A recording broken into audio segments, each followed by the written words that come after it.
Louvado seja o nome do Senhor. Eu louvo ao Senhor pela presença de cada irmão neste momento. Agradeço a Deus pela presença grandiosa do Espírito Santo da Aliança, que nos renova, que nos convence do pecado, da justiça e do juízo, que nos faz entender a importância que tem nós estarmos buscando todos os meios para estarmos convivendo, vivendo em coinonia e aproveitar todas as estratégias e motivações para estarmos juntos no Senhor. Eu louvo a Deus pela vida de cada irmão, de cada família.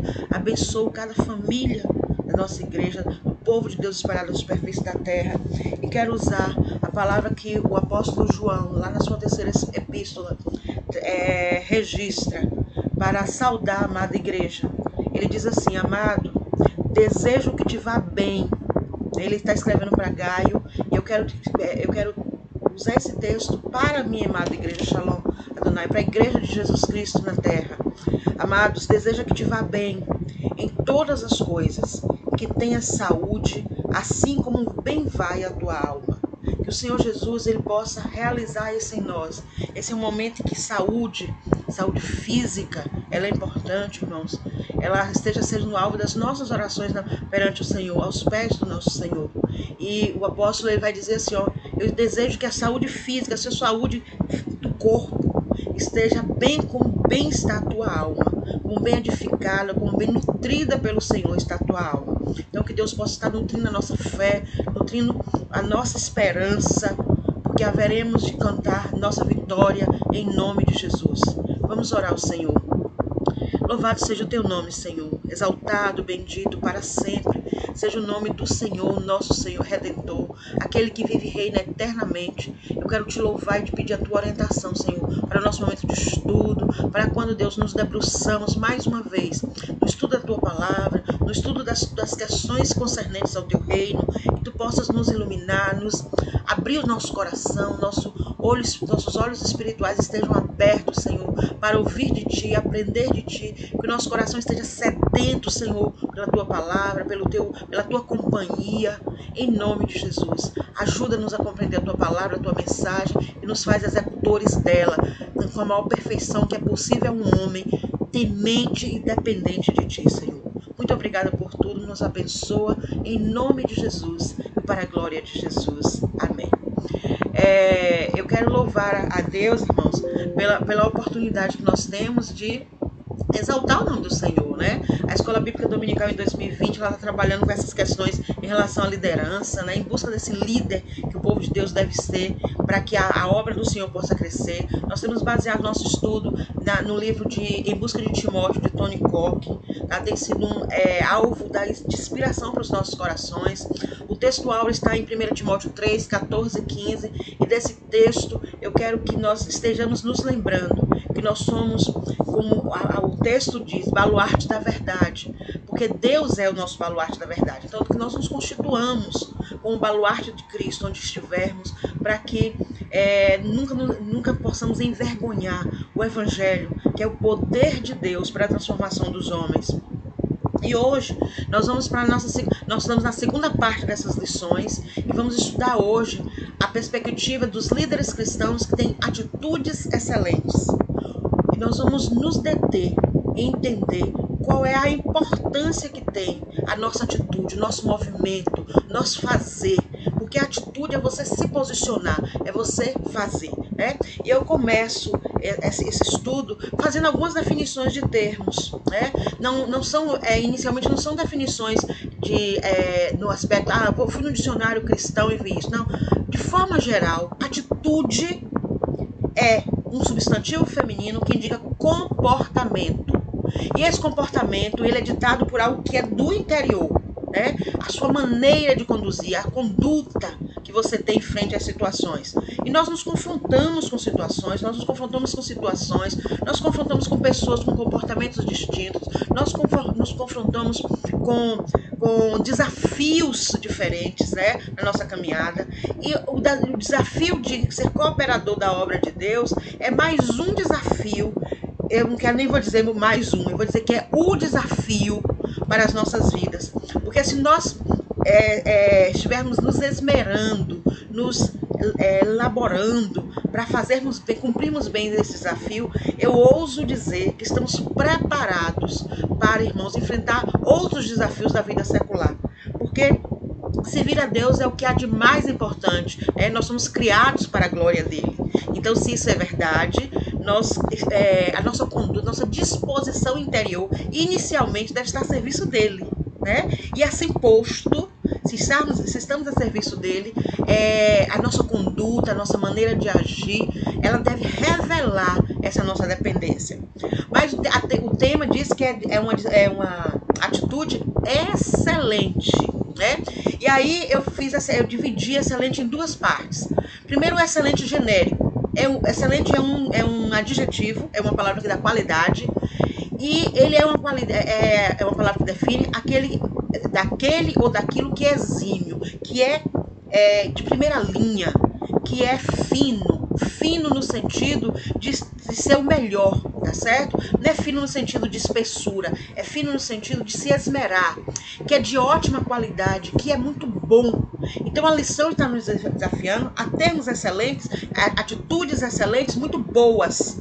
Nós temos atitudes excelentes de ótima qualidade. Olha a redundância, atitudes excelentes de ótima qualidade. Então podemos redefinir da seguinte forma: atitudes de ótima qualidade, atitudes exímias, condutas exímias, maneira de agir exímia.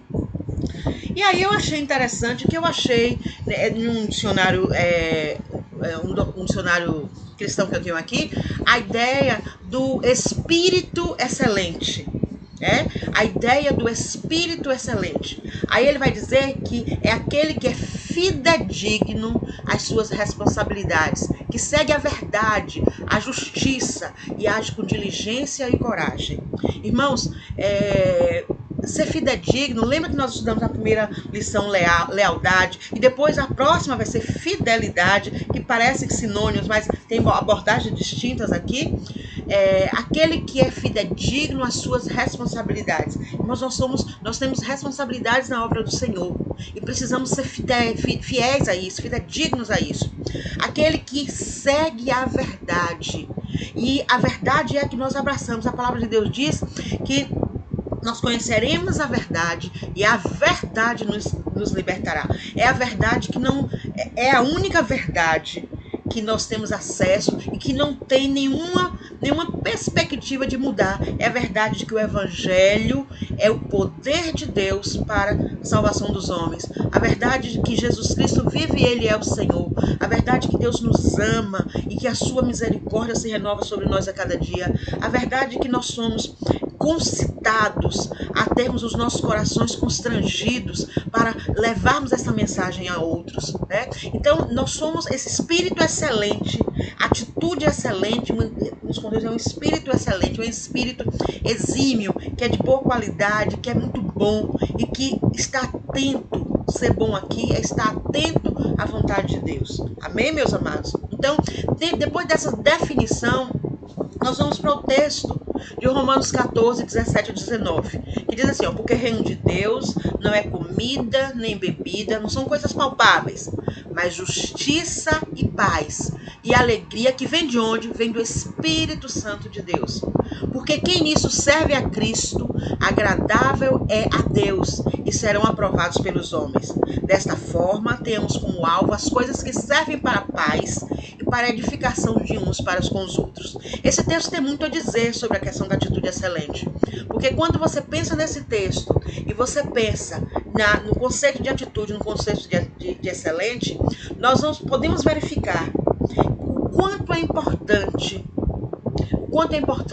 a atitude dos servos de Deus, porque elas indicam o quanto nós estamos ou não comprometidos com Deus. Se nós temos atitudes que são boas, atitudes que são que fluem de um coração rendido aos pés do Senhor, se essa atitude ela vem de proceder, ela vem de dentro e procede de um coração temente, e aí o livro de Romanos vai dizer que quem age assim, ele procede, o texto vai dizer no final, desta forma, tenhamos como alvo as coisas que servem para a paz e para a edificação de uns para com os outros. A nossa responsabilidade uns com os outros na obra do Senhor, para não só apenas para a edificação dos salvos, mas daqueles que haverão de ser atingidos e haverão de ser contaminados, haverão de ser conquistados para enveredar nos campos, na batalha do Senhor Jesus. Então, nesse sentido, irmãos, nós precisamos estar atentos àquilo que nós temos ouvido e aprendido, para fazer uma reflexão interna no nosso coração, do que podemos, do que precisamos, do que há em nós, que precisa que o Senhor dê uma nova roupagem, para que possamos ter atitudes que revelem esse nosso comprometimento com o nosso Senhor. A lição usa da matemática para uma questão bem interessante. Irmãos, eu fico pensando que por vezes nós conhecemos pessoas, não precisa nem ser no âmbito da igreja, no âmbito secular, e que elas são muito inteligentes, têm muitos talentos, mas parece que elas não se afinam em grupo algum, elas não se harmonizam em nenhuma equipe de trabalho, elas não conseguem produzir junto ao outro, elas não conseguem estabelecer uma relação de diálogo, como é que eu chamo assim, de empatia com o outro, a ponto de conseguir viver com elas e produzir ou fazer o seu talento resplandecer naquele lugar. No âmbito da igreja isso também é real. E aí a lição faz uma coisa que eu achei fantástica. Ela faz duas equações, né? Eu tentei fazer essa, que o pastor Eldo, o pastor Mira, Tayana, o pastor José Riz, que tem muita prática matemática, perdoe a minha descrição da equação. Mas olha, ele traz a ilustração de dois candidatos. Um candidato A, se candidatando a um cargo no âmbito da igreja, tá bom? E aí ele tem muito talento, é uma pessoa extremamente talentosa, seja em qualquer ramo que o irmão possa pensar aí agora, música, pregação, na beneficência, na questão da zeladoria, na questão do estacionamento, seja qual for o aspecto que a igreja precise da ação do homem para fazer a obra de Deus andar. Mas ele tem uma atitude que não provém de um coração que se compromete com o Senhor. Uma atitude ruim, uma atitude que dificulta o diálogo, que produz a hostilidade. Isso é igual a problema para a igreja.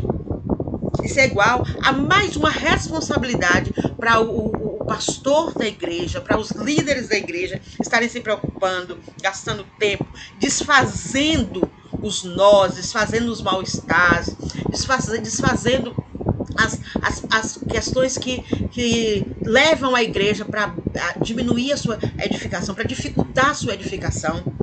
Mas, entretanto, essa pessoa tem muito talento. E talento é bom, talento é bom. O que não está bem situado aí é a atitude ruim. Aí então temos a figura do candidato B, que é aquela pessoa que não tem tanto talento assim, que não tem tanta disposição natural para ação, mas que é imbuído de uma boa atitude, é imbuído de uma boa perspectiva de fazer a coisa certa, de se esforçar, de buscar melhorar. Isso facilita o processo de edificação para a igreja e diminui o número de problemas, o número de preocupações que o pastor, os líderes terão para dirimir, para diminuir, para terminar, acabar com os problemas no âmbito da igreja. Irmãos, se nós pudéssemos casar muito talento com boa atitude, excelente.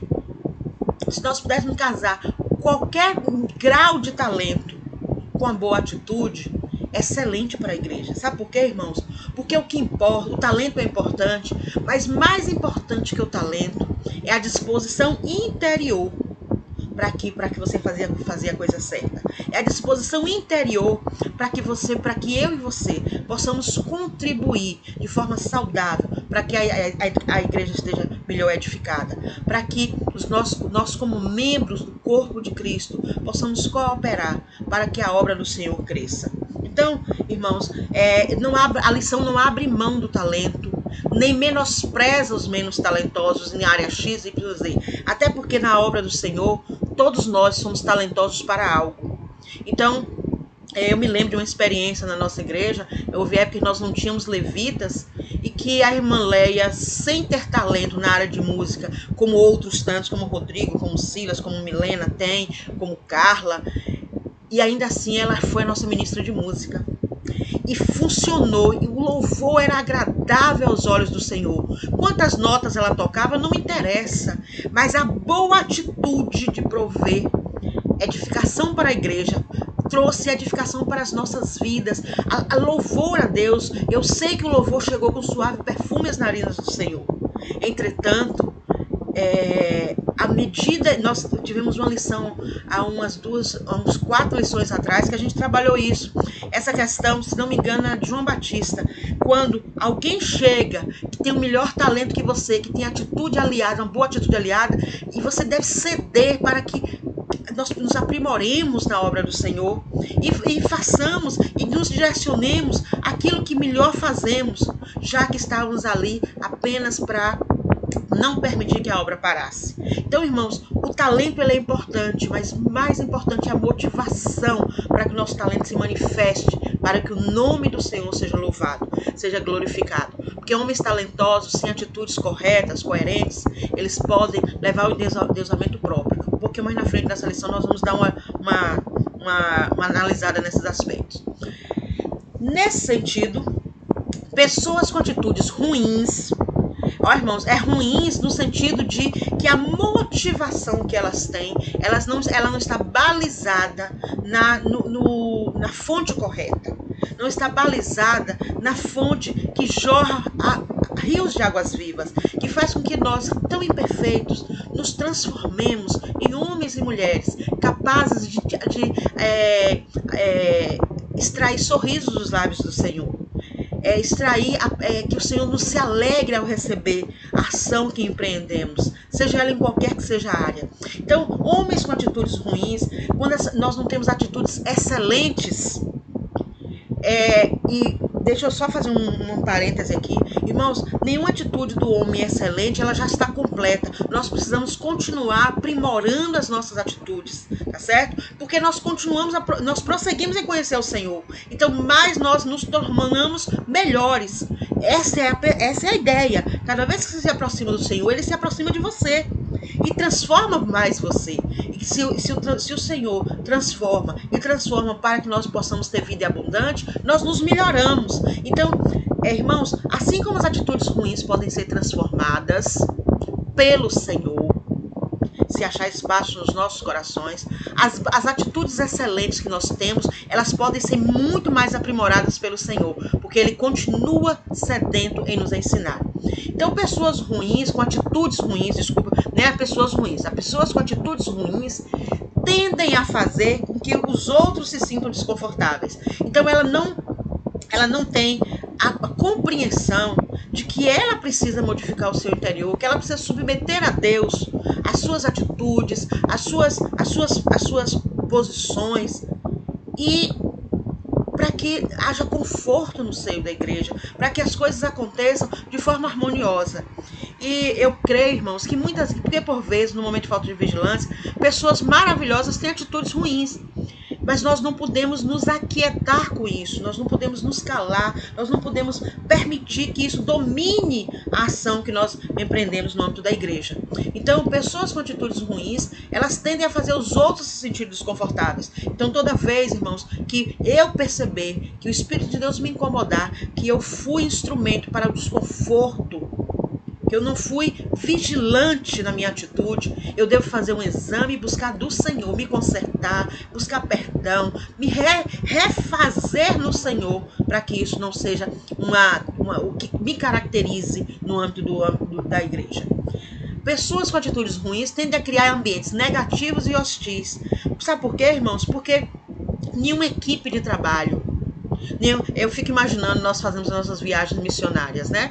Eu fico imaginando se nós estivermos no nosso meio pessoas que não compreendem que nós estamos lutando nem contra a carne, nem contra sangue, mas contra principados e potestades que habitam em regiões celestiais, que estão zangados com a atitude da igreja de cumprir o ID, e que se nós tenhamos no nosso ambiente, ali no meio daquele grupo, pessoas com atitudes egoístas, atitudes agressivas, como nós faremos menos pela obra do Senhor, se isso for verdade? Então, o ambiente, para ele ser positivo, ele ser harmonioso, é preciso que as pessoas que compõem, elas estejam atentas à qualidade das suas atitudes, para que o ambiente não fique negativo nem fique hostil.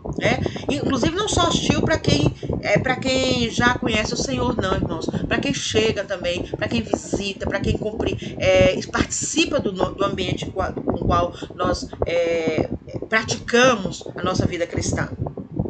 Pessoas com atitudes ruins tendem a pôr as suas frustrações e problemas nos outros. Se você não tem uma atitude coerente, às vezes são problemas não resolvidos no seu interior. São problemas não resolvidos com a sua relação com Deus. São problemas não resolvidos na sua relação com a sua família. São problemas não resolvidos quando você se frustra porque você gostaria de alcançar o patamar XYZ. Aí você atribui ao outro, quando na verdade é você que precisa buscar no Senhor a forma de resolver essas questões. E de forma muito complicada, eu vejo esse último aspecto. Pessoas com atitudes ruins tendem a desfocar da obra para focar em seus interesses. Você tira o foco, que é anunciar ao Senhor, que é dizer que o Senhor é bom, para focar em seus interesses. Então você sente falta do aplauso, você sente falta do elogio, você sente falta da bajulação, porque você não está focado na obra que você faz, nem no dono dessa obra. Você está focado, a pessoa com atitude ruim está focado no seu próprio interesse, na sua própria necessidade de aparecer, de ser vangloriado. Então isso não, o Senhor Deus é algo que não nos cabe na obra do Senhor. A obra é do Senhor, é feita para o Senhor. Tudo que temos e possuímos é do Senhor. E precisamos mesmo focar nesta obra para fugir um pouco dos nossos interesses egoístas que anunciam, que denunciam que temos necessidade de reconhecimentos próprios. Eu sempre que toco nesse assunto, eu lembro muito do irmão Stanislau. Em função de, enquanto ele foi meu professor por alguns 3 anos na Escola Bíblica Dominical, o irmão Stan, ele tinha muito esse cuidado de estar chamando a nossa atenção em não tirarmos o foco, que é o Senhor, a obra do Senhor para a qual fomos chamados. Amém, meus amados? E aí vem qual é a importância dessa atitude, A atitude, ela é importante porque, primeiro, a atitude correta, a atitude excelente, ela indica que, como líder, nós temos focado no ponto correto para nossas ações, a obra. Nós não estamos buscando, não devemos buscar a perfeição nas pessoas, nas instituições, mas nós devemos buscar como eu me organizo, como eu me enquadro para melhorar o que acontece aqui, para melhorar minha relação com as pessoas, para melhorar minha relação com as instituições. Porque se cada um de nós, irmãos, buscarmos nos melhorar para fazer melhor, nos relacionarmos melhores com o nosso irmão, com as pessoas que nos visitam, com os nossos vizinhos, com as instituições que participamos, entre elas a igreja, nós estaremos contribuindo para que ela esteja mais saudável, para que as instituições estejam mais saudáveis, para que as relações estejam melhor estabelecidas.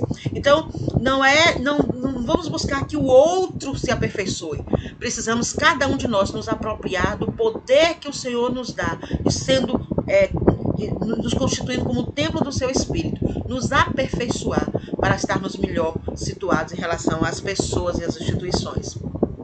É claro que a importância disso é que a perspectiva, irmãos, que como líderes do Senhor, como o nosso líder, o nosso pastor, que é o líder, nosso líder maior, haja uma compreensão que não há um só justo sobre a terra. Ou seja, sempre haveremos de ter necessidade de estarmos corrigindo as nossas atitudes, tirando-as da condição de ruins para diversos aspectos e trazendo-as para a condição de excelente. Então, sempre haveremos de fazer isso, porque assim, de acordo com o plano original de Deus para as nossas vidas, que era que nós vivêssemos abundantemente, sem pecado, nós não teremos plenamente atitudes excelentes em todos os aspectos da nossa vida o tempo inteiro, mas nós haveremos de ter sensibilidade espiritual para, identificando a atitude que não está coerente, buscarmos orientação, direção do Senhor, nos submetermos ao Senhor, nos submetermos às nossas autoridades, nos submetermos à Bíblia, para que nós façamos o melhor para que o Senhor possa ser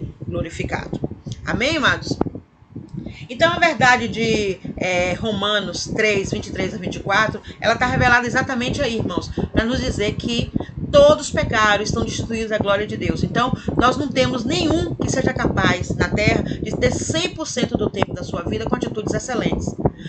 Mas aí vem, nós fomos justificados gratuitamente pela graça, por meio da redenção que há em Cristo Jesus. Aí está toda a diferença. Nós não podemos ter atitudes excelentes 100%, mas temos a convicção que a redenção praticada por Jesus Cristo, ela nos justifica e faz com que nós tenhamos sensibilidade espiritual para buscarmos no e do Senhor a perspectiva de melhorarmos todas as nossas atitudes. Então, é possível agora a gente responder qual a importância da atitude correta no líder cristão. Então, aquela pergunta lá atrás, qual a importância da atitude correta, é possível a gente responder agora. É importante para melhorar o desempenho pessoal e coletivo, porque não é só a igreja que é beneficiada quando nós melhoramos a nossa atitude. Nós, pessoalmente, somos melhorados. Nós recebemos graça da parte de Deus. Isso traz um gozo sem fim nos nossos corações, né? Nós podemos potencializar o encorajamento, cooperação e apoio ao grupo. Irmãos, nós temos responsabilidade como os filhos de Deus de verificar quem está mais fraco, buscar, trazer, exercitar aquilo que Deus tem nos dado como talento para estarmos edificando a igreja, cooperarmos com a igreja, apoiar o grupo nas suas dificuldades, nas suas limitações, porque nós somos parte desse grupo para fortalecê-lo, não para enfraquecê-lo. Esse é o nosso papel. E valorizar a unção e o talento que Deus abençoa a vida dos santos. Deus também já foi alvo de algumas lições atrás, irmãos. Não há um só filho de Deus que não tenha recebido a unção para fazer algo na causa do Senhor. Né? Os santos do Senhor, eles recebem unção, talento, eles recebem a bênção do Senhor. E nós não podemos desvalorizar algo tão maravilhoso quanto isso. Então, é importante a atitude correta, porque nós valorizaremos isso que de graça recebemos e que de graça estamos concitados a encaminhar para que outros tenham acesso. Louvado seja o nome do Senhor, que nos conhece, a ponto de saber, irmãos, que precisamos de tempos em tempos estar trazendo à nossa memória essas questões, essas verdades, para que ao nome do Senhor possa todo o joelho se dobrar, toda a língua confessar que Ele é o Senhor, que Ele é Deus, em nome de Jesus. E que conclusão nós podemos chegar dessa lição? Irmãos, nós não haveremos de nesta vida nos furtarmos a passar por situações ruins, por encontrarmos pessoas difíceis na nossa caminhada. Nós não haveremos de nos furtar disso, nós não escaparemos disso. Mas uma atitude santa, sábia e consoladora e conciliadora transforma, irmãos, transforma. Não é porque nós somos capazes disso, é porque o Senhor em nós, vendo que nós estamos disponíveis para o seu agir, Ele transforma, sim, corações de pedra em corações de carne. Ele transforma problemas em oportunidades para que o nome dele seja glorificado. E nós que amamos ao Senhor, não há nada que possa nos alegrar mais do que pessoas, do que atitudes que revelam a beleza que há em servir e amar ao Senhor. Eu louvo ao Senhor por essa lição, irmãos. Eu louvo a Deus pela oportunidade que nós temos de servir a esse Deus grande e compreendermos que Ele mesmo que nos ajuda a entender qual é o nosso papel, o que estamos fazendo, como podemos ser melhores mordomos dos dons e talentos que Ele tem nos dado. Porque nós somos mordomos, recebemos para administrar, mas é do Senhor tudo aquilo que somos e que temos recebido. Amém, meus amados? Nós estamos, na próxima lição, irmãos, nós vamos trabalhar com fidelidade, né? Nós vamos trabalhar com fidelidade e nós estaremos trabalhando com os líderes cristãos são fiéis. E aí tem dois textos que eu gostaria de recomendar que os irmãos estivessem lendo, se apropriando do entorno desse texto, não apenas o versículo, mas todo o contexto, né? Mateus 25, 21 e Gênesis 39, de 2 a 6. Que o Senhor Deus possa nos dar uma semana de paz, nos dar um culto hoje à noite, em que o seu nome possa ser grandemente revelado, que nós possamos receber do Senhor a porção exata do Espírito Santo de Deus, que permite que revelemos ao mundo pessoas com atitudes excelentes, pautadas no grande, no eterno, no maravilhoso amor que vem de Jesus Cristo, nosso Redentor. Louvado seja Deus. Eu louvo ao Senhor pela vida de cada um dos irmãos. Saudações shalonitas, queridos. Deus te abençoe. Deus abençoe vocês. Eu amo cada um de vocês. Estamos realmente necessitados, né, de estar cada vez mais juntos, utilizando todos os instrumentos que pudermos ter acesso para nos aproximarmos uns dos outros e do Senhor. Louvado seja Deus. Amém, amados.